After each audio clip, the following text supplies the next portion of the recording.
Hello everyone, my name is Lauren Coleman and I will be presenting on environmental racism in the West. This is a photo from an environmental pollution protest. This is a woman named Michelle Roberts. I wanted to include this photo because I thought it was very powerful and relevant to what I would be talking about. I chose environmental racism as a topic because as an activist, all forms of social justice are extremely important to me. As a Black woman, racial injustice is something that affects me and my community directly. Many people do not understand how deeply embedded racism is in our society, from the structures we live under to our daily responsibilities. It is important for me to spread awareness whenever possible. So, what is environmental racism? By definition, it is the intentional siting of polluting and waste facilities in communities primarily populated by people of color and low-income workers. This term was coined by civil rights leader Dr. Benjamin F. Chavez Jr. in 1982 after a rural Black community, Warren County in North Carolina, was designated as a disposal site for soil laced with carcinogenic compounds. This prompted civil rights leaders to initiate and engage in protests all over North Carolina, which is what we see in the image. This is an image taken at a PCB landfill protest in Warren County in 1982. And a year later, in 1983, a member of the Congressional Black Caucus found that 75% of hazardous waste sites in over 8 states are placed in low-income communities. And soon, more research led to more evidence that showed how widespread this pattern of injustice was, which soon led to the movement of advocating for environmental justice as a whole. So, what are the causes of environmental racism? Environmental racism is a form of systemic racism, which is enforced by white supremacy, which is created as a product of historical oppression, and they all are intertwined, which is why I included the Spider-Man meme. And from this article titled, "What is Environmental Racism?" it really simplifies how environmental racism works. This quote says, "It exists largely because of policies and practices that have historically and to this day favored the health, well-being, and consumer choices of white communities over non-white low-income communities. Historically, white, wealthy, high-income communities have had the proper resources to combat this form of racism and also benefit from it. In general, communities of color are often perceived as passive and that they simply just, quote, lack the right resources to change their environment, when in reality, generations of historical oppression have forced them to live in undesirable circumstances, causing them to face economic and social barriers. Communities of color, specifically Black and Indigenous folk, have been subject to decades of segregation, Jim Crow, redlining, local zoning, the introduction of reservations, which has led to displacement, and have had to recover with little to no assistance from the government. Now, I just wanted to get into some general effects before I dive into specific examples. Psychological effects include higher levels of depression, anxiety, and PTSD among marginalized folk. And physical effects include displacement, health hazards, higher risk of health issues, and then economic effects include financial disparities, lack of access to proper resources. And this bar graph titled Pollution Exposure by Population, it shows that Latina communities are exposed to 63% more pollution than they produce. For Black people, it's 56%, and this is such a large jump from white Americans where they're exposed to 17% less pollution than they produce, which shows the system favoring them over and over again. Now, I wanted to get into prominent examples of environmental racism. First, I wanted to touch on Hurricane Katrina because that is one of the most popular examples. Ranking number 2 in state poverty lines, Louisiana experienced Hurricane Katrina on August 29, 2005. We all know how disastrous this hurricane was, but the media fails to address how severely Black communities were affected by this tragedy and how Black people are still recovering from Hurricane Katrina to this day. In response to the influx of Black Americans in the 60s coming to find work in NOLA, the government responded by constructing housing in the least desirable parts of the city, which is horrible. So by the time Hurricane Katrina hit, majority of NOLA was full of Black people living in low-cost housing below sea level. This contributed to a major wealth gap, making it difficult for Black communities to have access to proper resources like housing, jobs, etc. Flooding hit these areas, especially Ninth Ward, the hardest. The levees that were built by the government to keep water out in case of disaster were not maintained in these majority black populated areas the way they were in majority white areas. Additionally, during Hurricane Katrina, black residents received on average $8,000 less in government aid than white homeowners. They also experienced a lack of formal evacuation plans from the government, forcing them to live in unsafe circumstances, which is what we see in the top left and on the bottom left picture. And this led to high unemployment rates, depression, access to health care, and the area went from around 14,000 people to 4,000, which is so alarming and scary. Back to this bar graph, I wanted to show that there was such a decline in the amount of black people that once lived in NOLA prior to Hurricane Katrina to after, because they did not have the proper resources to get out and were basically forced out, or some of them died, unfortunately, or just suffered majorly. And there are 120,000 fewer black residents living in New Orleans since 2000. Now, I wanted to talk about the Flint water crisis.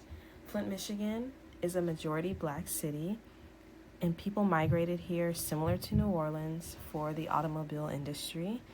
And these are just some images of the protests that occurred that I will get into very shortly.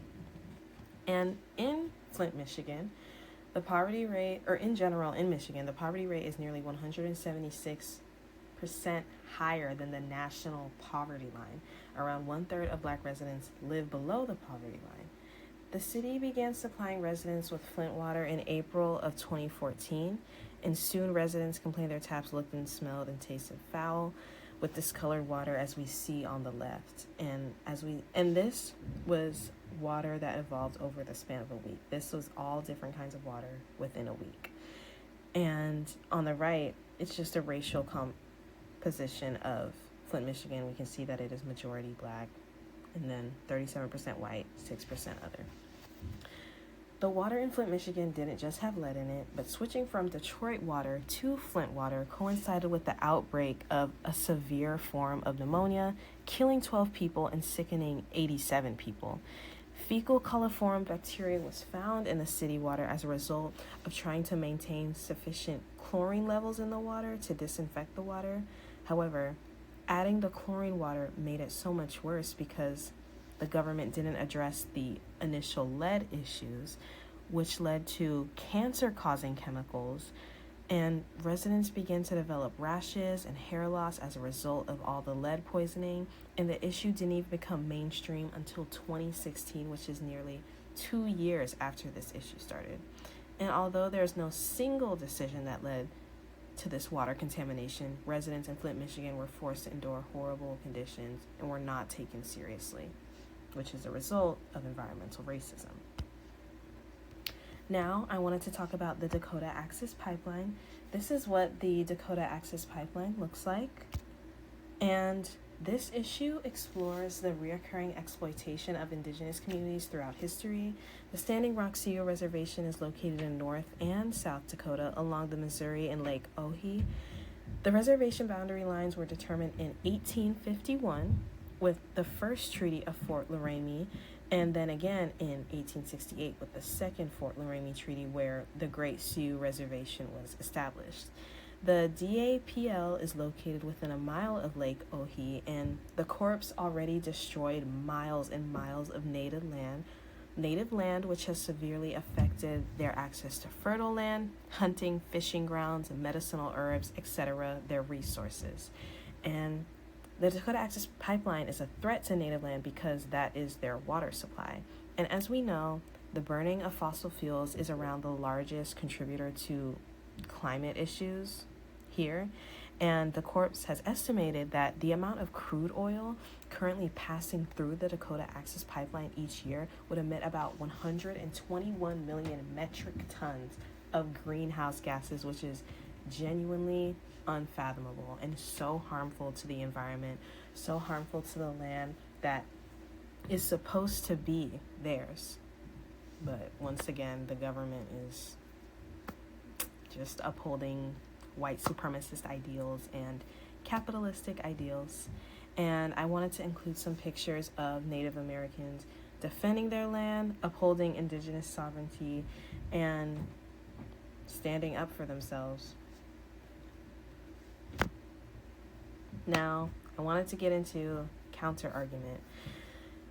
There is this concept that people believe that the environment cannot favor nor disfavor populations, and it is so much more than that. And I wanted to include this graph because it shows how people are aware of environmental issues, but they are not aware of environmental injustice, especially across geographic levels.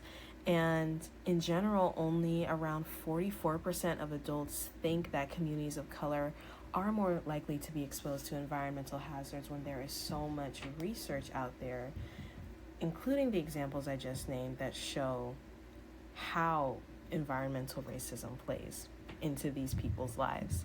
And another example I wanted to include was the backlash surrounding Hurricane Katrina and the use of semantics in the media that led to victim blaming. People suggested that those living in Louisiana just, quote, didn't get out fast enough, when people didn't understand how severe the issue was or how severe this hurricane was because they didn't have access to the proper resources. They paint Hurricane Katrina as just this natural disaster that occurred rather than the government actually taking responsibility for the destruction that they had caused after it had already hit, when it was hitting, and not maintaining and upholding safety rules and regulations for the lower income majority Black parts of Louisiana. And overall, these points and ideas just help us understand that there is a lack of education around social justice and racism as a system in general, which is why, these people, they just really need to be educated. And education is the first step to addressing and combating the issue, which takes us to our solutions. I just got these photos from Google. It's just from some protests that have happened over the years. The left image shows, it has the rainbow, which shows inclusivity, and then on the right there is the Black Power fist. So, firstly, there are so many ways to combat and address environmental racism. I wanted to include a local organization titled West Oakland Environmental Indicators Project, which is dedicated to environmental justice, improving the air quality here in the Bay Area, and energy equity in general. And I also wanted to include the NAACP Environmental and Climate Justice, because they have so much information on environmental justice, policies and litigation, how to get involved, how to volunteer, which also kind of ties in with point 5. And it's important that these folks who are majority Black are at the forefront, and BIPOC in general at the forefront of these organizations, because they understand how environmental racism works, because they either have experienced it themselves or they have family members who have experienced it. And then I put educating oneself, because it is so important to understand how these issues came about, and that their system at hand is so much deeper than we realize. So educating yourself about indigenous sovereignty, redlining, gentrification, it all will make the difference. And I also put keeping up and engaging with federal and state legislation is such a good way to stay involved and stay active, because it's important that we know our rights. Yeah. Thank you for listening. Here are my sources. Okay, all done.